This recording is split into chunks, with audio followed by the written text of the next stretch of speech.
ये आकाशवाणी है। कोविड-19 विशेष कार्यक्रम के अंतर्गत प्रस्तुत है कोरोना वायरस संक्रमण की वर्तमान स्थिति पर चर्चा, जिसे प्रस्तुत कर रहे हैं आकाशवाणी संवाददाता सिद्धार्थ सिंह। इस कार्यक्रम में आमंत्रित स्वास्थ्य विशेषज्ञ हैं orange City Hospital and Research institute Nagpur के डॉक्टर अनूप मरार। नमस्कार श्रोताओं, हमारे देश में इस समय विश्व का सबसे बड़ा कोविड टीकाकरण कार्यक्रम चल रहा है और देश ने आज 7 करोड़ से ज्यादा लोगों का टीकाकरण पूरा कर एक नया कीर्तिमान स्थापित किया है। इस समय 45 वर्ष से ऊपर सभी लोगों का वैक्सीनेशन चल रहा है और इसे लेकर लोगों में खासा उत्साह देखा जा रहा है। कल 36,71,000 से अधिक लोगों को टीका लगाया गया। ऐसे वक्त में जब देश में कोरोना के मामले बढ़ रहे हैं और पिछले 24 घंटे में देश में 81,000 से ज्यादा नए मामले सामने आए हैं, तो कोरोना से बचाव में इस टीकाकरण की बहुत अहम भूमिका है। इसलिए कोरोना और उसकी वैक्सीन को लेकर आपको जागरूक करने और आपके सवालों का जवाब देने के लिए आकाशवाणी पर हम आपके लिए लेकर आते हैं कोरोना जागरूकता पर विशेष कार्यक्रम। और आज के इस एडिशन के साथ मैं हूं सिद्धार्थ सिंह। श्रोताओं, आज के इस विशेष फोन इन कार्यक्रम में हमारे साथ हैं नागपुर के Orange City Hospital and Research Institute के director doctor Anup Marar. Doctor Anup का चिकित्सा के क्षेत्र में एक लंबा अनुभव रहा है। डॉक्टर अनूप, नमस्कार। कार्यक्रम में आपका स्वागत है। नमस्कार। श्रोताओं, कोरोना से संबंधित सवाल डॉक्टर अनूप से हमारे टोल फ्री नंबर 1800-115767 और 011-233-14444 पर पूछ सकते हैं। आप हमारे ट्विटर हैंडल @AIR News पर #AskAIR पर अपने सवाल पोस्ट भी कर सकते हैं। डॉक्टर अनूप, इस समय 45 वर्ष से अधिक उम्र के लोगों का टीकाकरण जोर शोर से चल रहा है और जैसा कि हमने अभी श्रोताओं से साझा किया कि 7 करोड़ से ज्यादा लोगों का वैक्सीनेशन हो चुका है। कोरोना के बढ़ते मामलों के मद्देनजर इस समय इसकी भूमिका और जरूरत बहुत बढ़ गई है। आप 45+ उम्र के लोगों से क्या कुछ कहना चाहेंगे? जी, 45+ के उसमें ऐसा है, ये केंद्र सरकार का ये सबसे अनूठा जो उपक्रम है, ये पूरे विश्व में सराहा गया है। 45 वर्ष के जो ऊपर के लोग हैं, इन्हें हम सुपर स्प्रेडर्स की कैटेगरी में रखते हैं। इस तरीके से ये उपक्रम किया गया, जिसमें फेज 1 एंड फेज 2 में फ्रंटलाइन को कवर किया गया, फेज 3 में 60+ को किया गया और फेज 4 में 40+ विद बीमारियों को किया गया। इस बार ये जो फेज 5 का 45+ का एक मेजर घट है, जिसमें ये जो 45 वर्ष के ऊपर के जो लोग हैं, जो लोग चाहे वो एक ठेला चला रहा होगा, दुकान चला रहा होगा, कहीं लाइनमैन करके काम कर रहा होगा, कहीं हर जगह में उसकी पब्लिक कनेक्ट जो है वो कम से कम रोज के दिन से 30 से 40 लोग हैं। इन्हें हमें वैक्सीनेट करना बहुत जरूरी है, क्योंकि ये हर्ड इम्यूनिटी में हेल्प करेगा और इन्होंने अपने खातिर न सही देश की खातिर ये टीकाकरण कराना बहुत ही जरूरी है 45 वर्ष के ऊपर के लोगों को। जी, और डॉक्टर अनूप, वैक्सीनेशन की अहमियत को समझते हुए सरकार ने अब छुट्टी के दिन भी निजी और सरकारी केंद्रों पर टीकाकरण करने का फैसला किया है, ताकि ज्यादा से ज्यादा लोग वैक्सीनेशन करवा सकें। आप इस पर क्या कहेंगे? देखिए, जिस तरीके से शुरुआत में मैं आपको बताऊंगा कि अगर पहले उसमें सरकारी हॉस्पिटलों में जिसमें टीकाकरण किया गया, उसके बाद में प्राइवेट हॉस्पिटल्स की पूरी श्रृंखला को जोड़ा गया इसमें। इस तरीके का ये कोविन सॉफ्टवेयर का ये जो एक्सपेरिमेंट किया गया, इसकी SOP चाहे वो गवर्नमेंट में हो, चाहे वो दिल्ली में हो, चाहे कोई एक छोटे गांव में, हर जगह की SOP कॉमन है। और इस तरीके का जो प्रोसेस मैप है कि आपका टीकाकरण होना, उसके एडवर्स रिएक्शन के आधे घंटे के बाद वेट करना, उसके बाद आपने जाना, इस तरीके का उपक्रम और कहीं आज तक अभी तक भारतवर्ष में ये पहली बार इस तरीके का इतने करोड़ों लोगों में ये पहली बार किया गया है, और वो भी totally free of cost. Phase 1, phase 2, phase 3 पूरा फ्री था। अभी के उसमें उन्होंने जो लोगों में किया गया 45+ और 60+ में, जिसमें प्राइवेट हॉस्पिटल किया, उसमें भी एक 250 रुपीज का इंक्लूड किया गया था, 250 रुपए का।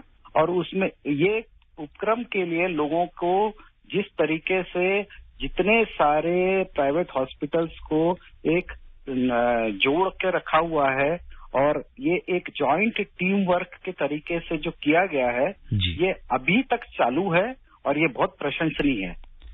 और डॉक्टर अनूप, जहां पे एक और देश में बहुत सारे लोगों के अंदर टीकाकरण को लेकर खासा उत्साह देखने को मिल रहा है, और अगर हम देखें तो वैक्सीनेशन सेंटर्स पे भी अच्छी खासी भीड़ हो रही है, लेकिन एक तबका अभी भी ऐसा है जो इंतजार में है, वो कुछ डिसाइड नहीं कर पा रहे हैं ऐसे लोग। तो यहाँ पे मैं आपसे पूछना चाहूंगा कि आप खुद एक डॉक्टर हैं, आपने जब वैक्सीनेशन लगवाया तो आपका अनुभव कैसा रहा? देखिए, हम लोग शुरुआत से एक गवर्नमेंट के साथ में जुड़ के कोविड हॉस्पिटल ही पूरा चला रहे थे जी। और जब पहले लिस्ट में हमारे हेल्थ केयर वर्कर्स में जब लिस्ट आया तो मेरे पहले गवर्नमेंट हॉस्पिटल में हम लोगों का ये टीकाकरण हुआ। और मैं बता रहा हूँ कि ये टीकाकरण ही एक पर्याय बचता है, यानी चाहे इसमें कोई लोगों की कोई किसी भी बारे में धारणा रही, और सारे doctors, health care workers, nurses आज के तारीख में भारतवर्ष में अगर उन्होंने पूरा लिया है, चाहे वो मेडिकल साइंटिस्ट हो, तो इसका मतलब है कि लोगों ने सोच मोच के लिया हुआ है। मैंने खुद अपना वैक्सीन गवर्नमेंट हॉस्पिटल में लगाया, एक सीमलेस एक्सपीरियंस था और इतने अच्छे तरीके से मेटिकुलस प्लानिंग से किया गया कि आपको रिएक्शन के लिए भी कोई जरूरी नहीं हुई, ना मुझे कोई बदन दर्द हुआ। और जिन लोगों को कुछ बदन दर्द हुआ उनको एक पैरासिटामोल की गोली से एक दिन में कम हो जाता है। तो इसमें टीकाकरण के बारे में किसी को भी मन में ऐसा कोई शक या सवाल उठना ही नहीं चाहिए। जी, मुझे लगता है डॉक्टर अनूप, आपने जो अपना व्यक्तिगत अनुभव हमारे श्रोताओं के साथ साझा किया है, तो अगर किसी के मन में कोई शंका रही होगी तो वो भी दूर हो गई होगी। बिल्कुल डॉक्टर अनूप, इस समय हम देखें तो देश कोरोना की दूसरी लहर का सामना कर रहा है और एक बार फिर से इसने पैर पसार दिए हैं। 81,000 से भी ज्यादा मामले कल आए, जहां एक और मुंबई में कल 8,000 से ज्यादा मामले आए, और सरकार ने महाराष्ट्र में होटल, पब्स, रेस्टोरेंट, थिएटर और सिनेमा हॉल्स अगले 7 दिन के लिए बंद करने की घोषणा की है। वहीं दिल्ली में भी आज 3,000 से ज्यादा मामले सामने आए हैं। ऐसे में लोग किस तरीके से अपना बचाव कर सकते हैं? इसमें बचाव करना, ये सबसे लोगों को ये समझ आना चाहिए, ये बीमारी बिल्कुल प्रिवेंटेबल है, इसे कुछ नहीं करना है। जो सरकार बोल रही है, जो उन्होंने सबसे बताया जा रहे हैं कि आपने उतना ही करना है कि आप जरूरत के समय बाहर निकले, आप मास्क पहने रहे, आपने अगर सोशल डिस्टेंसिंग मेंटेन करके रखा और लोगों के साथ, और हर समय कभी भी अपना अनवॉश्ड हैंड्स, यानी बिना अनसैनिटाइज या हाथ धोए, साबुन से धोए या सैनिटाइज किए बिना हाथ से अपने चेहरे या नाक को हाथ न लगाए, इतने से ही ये बीमारी दूर हो सकती है। यानी अगर हम अगर ताइवान जैसे एक्सपेरिमेंट करें तो वहाँ के लोगों ने तो पहले ये शुरू कर दिया, पर हमारे यहाँ पे प्रॉब्लम ये आ रहा है कि लोगों में अभी तक वो धारणा है कि हमें कुछ नहीं होगा। पर अब जो यंगस्टर्स हैं, जो लोग सुपर स्प्रेडर्स जो हम कैटेगरी बोलते हैं, जो बाहर घूमते रहते हैं, इन लोगों को ये पता नहीं कि वो तो इम्यून रह सकते, पर वो घर में अपनी बीमारी जो लेके जा रहे हैं और जो हाई रिस्क ग्रुप को फैला रहे हैं, उसके कारण ही ये पूरी जो अभी जो सेकेंड लहर जो दिख रही है और इसी के कारण हुई है। बिल्कुल, आपने अभी युवाओं की बात करी। डॉक्टर अनूप, आईसीएमआर और जॉन हॉपकिंस विश्वविद्यालय ने अपने शोध में बताया है कि भारत में कोरोना रोगियों के दोबारा संक्रमण से सबसे ज्यादा 79% मामले 20 से 40 वर्ष की आयु के लोग में देखे गए हैं। अगर हम देखें तो ये एक ऐसा आयु वर्ग है, जैसा कि आपने बताया, कि बहुत ज्यादा घर से बाहर रहता है और साथ में ये एक सुपर स्प्रेडर भी बन सकते हैं। जी, अभी आप ये देखिए, जो इस एज ग्रुप के लोग हैं, आप 1 साल से आप इन्हें बोल के रखें कि आपने घर में नहीं रहना। बीच में लॉकडाउन को रिलीफ दिया गया। इस समय थोड़ा सेल्फ डिसिप्लिन जो हम बोलते हैं कि अगर इन्होंने मेंटेन किया रहता, क्योंकि इन्हें लगता है कि इनको कुछ नहीं होगा, बराबर है, क्योंकि इनकी इम्यूनिटी विरोध शक्ति अच्छी है। पर ये जो बाहर घूमते हैं और बाहर घूमने का ऐसा बीच में ये भी नहीं, एक रिसर्च हुआ है कि एक आदमी अगर पॉजिटिव हुआ वो एसिम्प्टोमेटिक रहेगा, उसको समझेगा भी नहीं कि उसको हो चुका है, पर वो 460 लोगों को फैलाएगा, पूरे लोगों को, अगर वो बाहर घूमता रहा और अपने घर में और आजू बाजू में सोसाइटी में। वो इसीलिए ये जो इनके रेस्ट्रिक्शन करना, यानी अगर चाहे लॉकडाउन करे तो प्रॉब्लम, पर अगर नहीं किए तो खुद सेल्फ डिसिप्लिन करके ये 3 चीजें अगर इन्होंने मास्क पहने, सोशल डिस्टेंसिंग करे और साथ में अपने चेहरे और नाक को अनसैनिटाइज हाथ से ना लगाए, इसी से काफी कंट्रोल हो सकता है। और थोड़ा अपना सेल्फ डिसिप्लिन मेंटेन किए तो ये बीमारी बिल्कुल अपने शिकंजे में आ सकती है।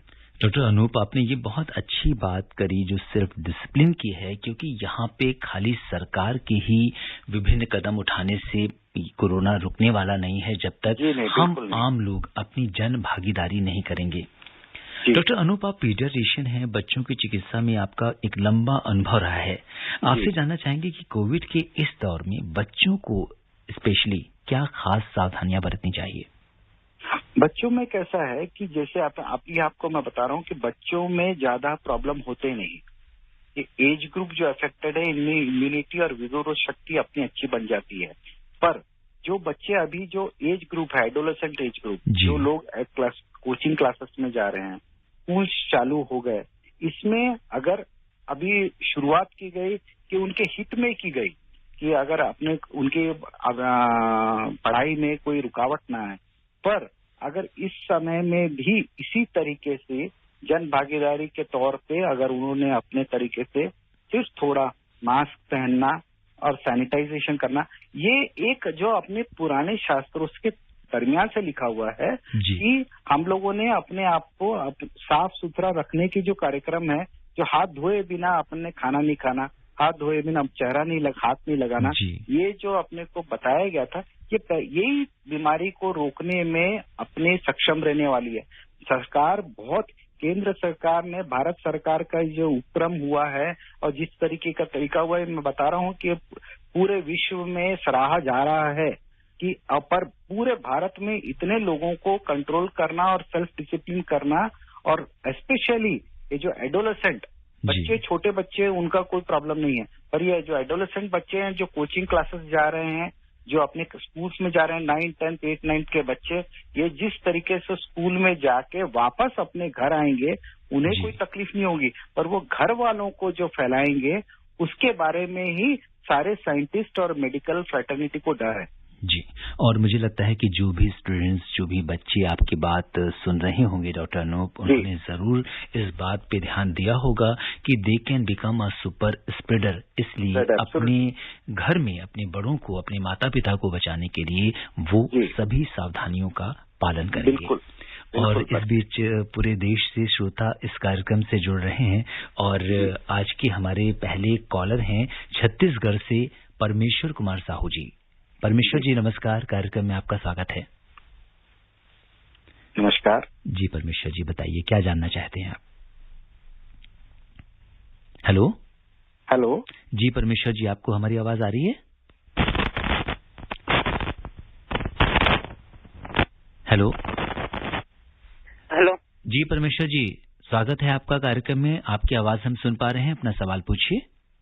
जी सर, मेरे 2 सवाल हैं। पहला सवाल सर कि अमेरिका के मॉडर्ना वैक्सीन जो है, उन्होंने कहा 12 से 15 साल के लिए 100% सुरक्षित है, और दूसरा भारत में स्पुतनिक भी वैक्सीन का ट्रायल, रूस का जो वैक्सीन है जी, उसका कहाँ पर हो रहा है, मुझे जानकारी दीजिए। जी, इन्होंने डॉक्टर अनूप विदेशी वैक्सीन के बारे में पूछा है, और पहला जैसा पूछ रहे हैं कि अमेरिका की जो मॉडर्ना वैक्सीन है, ये कह रहे हैं 12 से 15 साल तक असरकारी होगी, इसमें कितनी सच्चाई है? जी, मैं आपको बताना चाहूंगा कि ये जो मॉडर्ना वैक्सीन और उनकी एफिकेसी और उसके जो कोल्ड चेन मेंटेनेंस के बारे में जो एक अलग इशू है, वो एक साइंटिफिक मैटर है, पर 12 से 15 साल के बच्चों को वैक्सीन देने की जरूरत नहीं है आज के तारीख में, कोविड वैक्सीन स्पेशली, क्योंकि हम जो आपको पहले से हम लोग जो बातें करते थे कि बीमारी होने से बच्चों में अपने आप ही एक विरोध शक्ति चालू हो जाती है, एंटीबॉडीज खुद ही फॉर्म हो जाती है, और वो कैपेबल रहते हैं कि छोटी सी कोविड एक फ्लू वायरस है जो अपने आप ही उसमें इसका एंटीबॉडीज फॉर्म होके नेचुरली बच्चों में क्रिएट हो जाती है। तो इसीलिए अभी फिलहाल 12 से 15 साल के बच्चों पे अभी तक फिलहाल इस बारे में चर्चा हुई नहीं है, क्योंकि जो हाई रिस्क ग्रुप है उसे कवर करेंगे तो पूरी हर्ड इम्यूनिटी के तौर पे पूरी सोसाइटी कवर हो जाती है, जिसमें बच्चे भी शामिल हैं। जी, और ये जानना चाहते हैं कि स्पुतनिक 5 जो रशियन वैक्सीन है, इसके भारत में ट्रायल्स कहाँ पे हो रहे हैं? नहीं, इसमें ट्रायल्स के बारे में इसके बारे में मुझे आइडिया नहीं है कि स्पुतनिक के बारे में ना इंडिया में रिसर्च के ट्रायल चल रहे हैं। 2 ही चीज के जो इंडिया में चल रहे थे वो एक सीरम इंस्टीट्यूट के जो एस्ट्राजेनेका के जो प्रोडक्ट है और भारत बायोटेक के, और वो दोनों के दोनों ट्रायल सक्सेसफुल होके इम्प्लीमेंट हो चुके हैं। और ये दोनों वैक्सीन एफिकेसी है, अच्छे हैं, और इसमें कोई दो राय नहीं है कि, क्योंकि अगर आप देखेंगे कि पूरे विश्व में सबसे ज्यादा जो मैक्सिमम अगर ये किया गया तो ये भारत के यही वैक्सीन है जो दूसरे कंट्रीज में भी ये पहुंचाया गया है। जी बिल्कुल। तो ये निश्चित तौर पर हमारे यहाँ जो मेड इन इंडिया वैक्सीन्स हैं ये बहुत इफेक्टिव हैं, एफिकेसी के बारे में कोई डाउट नहीं है। बहुत ही उम्दा वैक्सीन हैं, बहुत ही उम्दा वैक्सीन। जी, और पूरा विश्व इसकी प्रशंसा कर रहा है। और इस बीच ओडिशा का रुख करते हैं डॉक्टर साहब और बुल्लू पटनायक जी से जुड़ते हैं और जानते हैं उनका सवाल क्या है। बुल्लू जी नमस्कार। नमस्कार जी बुल्लू जी, वेरी गुड इवनिंग। बताइए क्या जानना चाहते हैं। Keonjhar district, Odisha state. Yes sir. My question is, what is the RT-PCR test? हाँ, ओके डॉक्टर साहब, ये जानना चाहते हैं कि RT-PCR टेस्ट क्या होता है। और इस समय अगर हम देखें तो जैसे मामले बढ़ रहे हैं तो ऐसे में टेस्ट की भूमिका बहुत ज्यादा बढ़ जाती है। बिल्कुल बिल्कुल। पटनायक साहब, आपको मैं बताना चाहूंगा RT-PCR जो स्वैब टेस्ट है, आपके नाक से या गले से स्वैब लेके आपके उसकी RNA की टेस्टिंग होती है और उस टेस्टिंग के हिसाब से आपके कि आपको कोविड हुआ है कि नहीं हुआ है। ये RT-PCR टेस्ट हर अलग अलग बीमारियों के लिए भी होती है, पर ये कोविड के लिए भी टेस्ट हो रही है। और इसकी एफिकेसी कैसे है कि उसके साइकिल्स पर देखते हैं। जैसा अभी आपको बताया जाएगा, आपको उसमें RT-PCR में CT स्कोर देखा जाता है, तो हम लोग देखेंगे कि आपकी CT स्कोर जो है 35 है, 25 है, 16 है। इसके हिसाब से आपकी इन्फेक्टिविटी पॉजिटिव है, पर आप कितने इन्फेक्टिव हैं वो भी हमको इस RT-PCR टेस्ट से मालूम चलता है। जी, ये बड़ी इम्पोर्टेंट बात डॉक्टर आपने बताई हमें कि किस तरह से RT-PCR से न सिर्फ हम अपना कोरोना पॉजिटिव या कोरोना नेगेटिव का टेस्ट कर सकते हैं, बल्कि ये भी पता लग सकता है कि हम कितने बड़े स्प्रेडर हैं, हम कितना स्प्रेड कर सकते हैं इस बीमारी को। इसमें मुझे ये भी बताना चाहिए कि लोगों में एक जो धारणा है कि किसी को नेगेटिव आया, किसी को पॉजिटिव आया। RT-PCR के एक टेस्ट अगर आज यहाँ पॉजिटिव किया, वो बोलता मैं मानता नहीं, उन्होंने 4 जगह जाके नेगेटिव किया, तो जो पॉजिटिव है उसे ही वैल्यू किया जाना चाहिए। क्योंकि RT-PCR की स्पेसिफिसिटी और सेंसिटिविटी का इश्यू है कि अगर आपको एक पॉजिटिव मिल गया है तो आप नेगेटिव की तरफ ध्यान न दें, आप पॉजिटिव हैं इस बार में, उसके ऊपर आप इमीडिएटली उस पर एक्शन लेना चाहिए। जी। और इस बीच बिहार में बस्तर से पवन कुमार जी अपने सवाल के साथ कार्यक्रम में जुड़ गए हैं। पवन कुमार जी नमस्कार। नमस्कार। नमस्कार, मैं बक्सर बिहार ग्राम डुबराव से बात कर रहा हूँ। डॉक्टर साहब को भी नमस्कार। नमस्कार पवन जी। जी पवन जी सर जी, मेरा एक सवाल है जी कि मेरा उम्र 27 से 28 साल की अवस्था में भी है, तो सर क्या हम इंजेक्शन ले सकते हैं? हमारे अंदर कोई बीमारी तो है नहीं। जी। और दूसरा सवाल मेरा ये है कि सर जी, जब मार्च अप्रैल आता है तभी कोरोना की तेजी बढ़ता है और जून अगस्त आने पर अपने आप डाउन होने लगता है। जी डॉक्टर साहब, इनके 2 सवाल हैं। पहला सवाल लेते हैं कि 27 से 28 साल की उम्र है, तो क्या ये वैक्सीन लेने के लिए एलिजिबल हैं अभी? जी। और पहला मैं बताना चाहूंगा पवन जी, 27-28 साल में आप वैक्सीन अभी ले सकते हैं, पर फिलहाल जो है ये धीरे धीरे जो वैक्सीन क्या है वो वहां तक उस एज ग्रुप में जरूर पहुंचेगा। अभी जो सरकार ने सोच के रखा है और बहुत तरीके से सोच के रखा है कि वो एज ग्रुप जो हाई रिस्क हैं, आज आपको अगर बीमारी हो गई तो आपको आज के आपके जान को खतरा कम से कम स्टैटिस्टिकली उतना कम है, इसीलिए वो धीरे धीरे अभी 45 तक पहुंचे हैं। जरूर ये पूरे अपने पब्लिक के पूरे अपने पॉपुलेशन में पहुंचने तक ये टाइम लगेगा। फिलहाल आपकी उम्र जो है उस जो हमने जो पहले भी बताया कि आप सुपर स्प्रेडर्स में कैटेगरी में आते हैं, आप वैक्सीन न लगाए बट आपने प्रिकॉशन भी ले लिया और आपको एंटीबॉडीज वैसे ही फॉर्म हो जाएंगे, पर आपके कारण दूसरों को न फैले, इसमें आपको जरूर ध्यान देना चाहिए। जी। और डॉक्टर साहब, इनका दूसरा क्वेश्चन ये था कि अगर हम मार्च अप्रैल मई में कोरोना के केसेस काफी बढ़ जाते हैं, इसके बाद धीरे धीरे डाउनफॉल आता है, तो क्या ये इसका एक पैटर्न है इस वायरस का मौसम के हिसाब से? नहीं, पवन जी का ये जो पैटर्न है, ये जो जैसे पिछले बार 2020 में चालू हुआ था, ये मार्च में शुरू हुआ और उसके बाद कम हुआ, वो कम होने का कारण जो सरकार ने जो लॉकडाउन मेजर्स लिए, जिस तरीके से कंट्रोल लिए, उसके कारण ये बीमारी कंट्रोल हुई। और ये जो फर्स्ट सर्ज और सेकेंड सर्ज, ये दूसरा जो पड़ाव फिर से निकल के आया, ये जब लॉकडाउन खुला और पब्लिक फिर से रास्ते में आई जी। तो अगर उस समय थोड़ा सेल्फ कंट्रोल और सेल्फ डिसिप्लिन, जैसा मैंने पहले बताया, अगर ये किया गया रहता, इसमें सीजनल नहीं है, यानी जो लगा गया कि अगर ये समर में है या विंटर में, उस तरीके का सीजनल फ्लक्चुएशन नहीं है। बट और विंटर के टाइम में जिस तरीके से सोचा गया था कि ये बढ़ेगा, क्योंकि उस समय कॉमन फ्लू वायरस के साथ में ये मिक्स होगा करके, पर वैसा नहीं पैटर्न था। पैटर्न सिर्फ ये लॉकडाउन खुला और सरकार ने काफी कोशिश की कि लोगों ने अपनी इस समय की थोड़ा अपना सेल्फ डिसिप्लिन मेंटेन करें, पर वो किया नहीं गया। उसके कारण ये सेकेंड सर्ज जो अभी दिख रहा है, ये अभी अपने सामने आया हुआ है जी। और अब हम रुक करते हैं राजस्थान में बाड़मेर का, और वहां से जानते हैं क्या सवाल है हमारे पास। Hello hello. हाँ जी, नमस्कार। अपना नाम बताएं, स्वागत है आपका कार्यक्रम में। आयदान राम बोल रहा हूँ सर, जिला बाड़मेर राजस्थान से। जी आयदान जी, नमस्कार। बताइए। राम राम, बोलिए।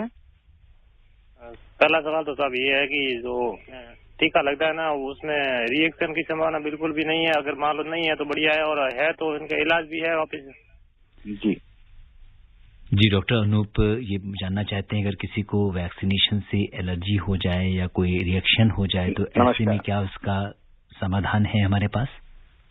राजस्थान से हमारे भाई साहब से मैं ये बताना चाहूंगा कि हम सब ने टीकाकरण लिया हुआ है, पहला नहीं दूसरा भी लिया हुआ है, और इसमें और आपको रिएक्शन की बिल्कुल नहीं है। अगर इतने अभी तक करोड़ों को लोगों को हुआ है और अभी तक रिएक्शन के कारण लोग दूसरे कोई भी कारण के कारण जिसकी तकलीफ हुई होगी, इस टीकाकरण के कारण थोड़ा बहुत हल्का बदन दर्द हो सकता है जो होता है, और उसके लिए सादा एक सिंपल एक गोली जो अपनी हम हर समय लेते हैं पैरासिटामोल की, उससे ही अपने सिम्टम्स इमीडिएटली 99.9% सबको कम हो जाती है।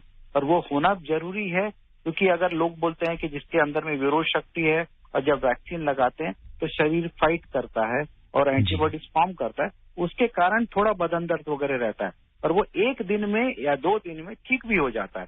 इसीलिए टीकाकरण कराना अनिवार्य है और करवाना भी चाहिए जी। और जो श्रोता हमसे अभी भी जुड़े हैं उन्हें बता दें कि कोरोना जागरूकता श्रृंखला के आज के इस विशेष कार्यक्रम में श्रोताओं के सवालों का जवाब दे रहे हैं नागपुर के Orange City Hospital and Research Institute के डायरेक्टर डॉक्टर अनूप मरार। और डॉक्टर अनूप, अब रुख करते हैं उत्तर प्रदेश में नोएडा से, जहां से श्याम सुंदर जी कार्यक्रम में जुड़ गए हैं। श्याम जी नमस्कार। नमस्कार जी, बताइए क्या जानना चाहते हैं? नमस्कार श्याम जी।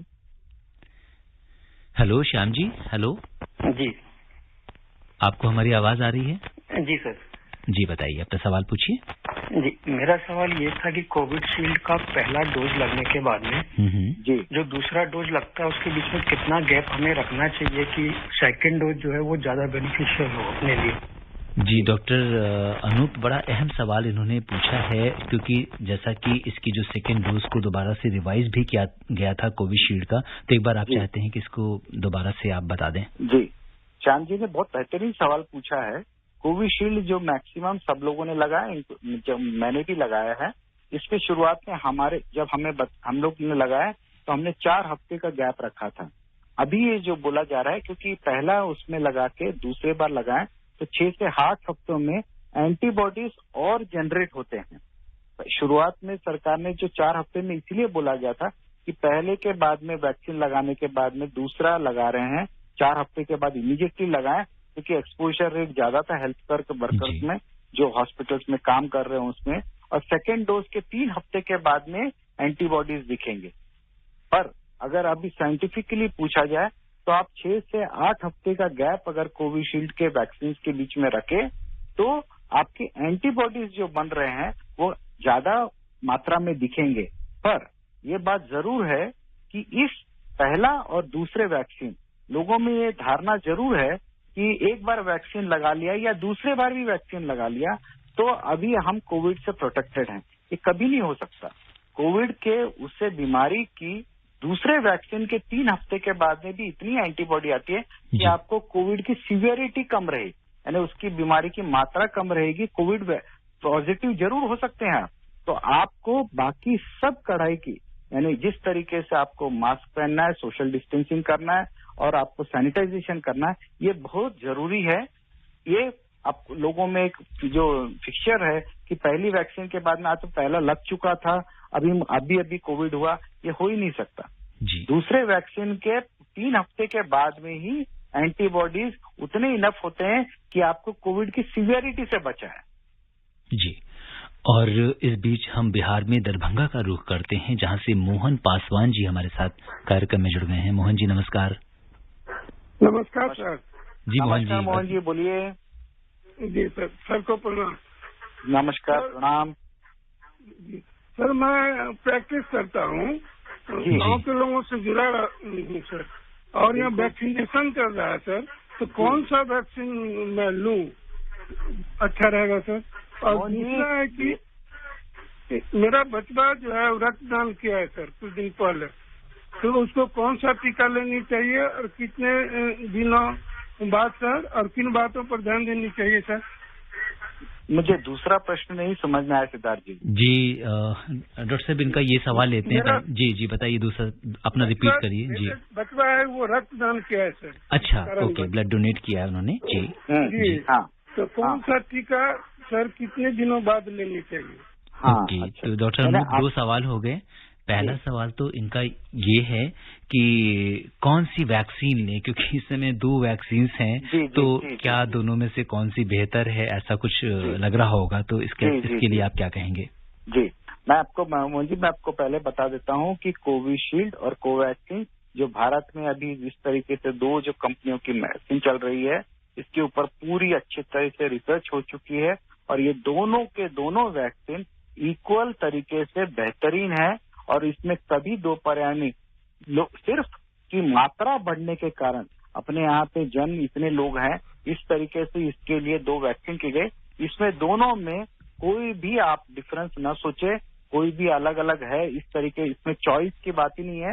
वैक्सीन के बारे में और उनकी एफिकेसी दोनों में इक्वल है। जी। दूसरा आइटम मुझे पता है कि आपके उसने ब्लड डोनेशन से रिलेटेड पूछा। जी, कि ब्लड डोनेट करने के बाद हम वैक्सीनेशन लगवा सकते हैं या नहीं? एब्सोल्युटली, इसमें मोहन जी इसमें कोई ये नहीं दोहराया नहीं है कि ब्लड डोनेशन के बाद में वैक्सीन से आपका कोई इश्यू नहीं आता है।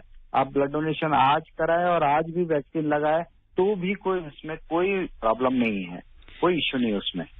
जी, और अब समय इजाजत नहीं दे रहा कि हम इस चर्चा को आगे बढ़ाएं। चलते चलते डॉक्टर अनूप, आप आकाशवाणी के श्रोताओं को क्या संदेश देना चाहेंगे? लेकिन इससे पहले हमारे एक श्रोता राजेश जी, उनको हम बताना चाहते हैं, कल आप 9:30 बजे इसी वक्त इस कार्यक्रम में अपना सवाल पूछ सकते हैं हमारे एक्सपर्ट के साथ। डॉक्टर अनूप, क्या संदेश देंगे आप आकाशवाणी के श्रोताओं को? मैं सिर्फ आकाशवाणी के श्रोताओं को ये जरूर चाहूंगा कि इस तरीके का अनूठा कार्यक्रम पहली बार पूरे विश्व में, पूरे भारतवर्ष में हो रहा है।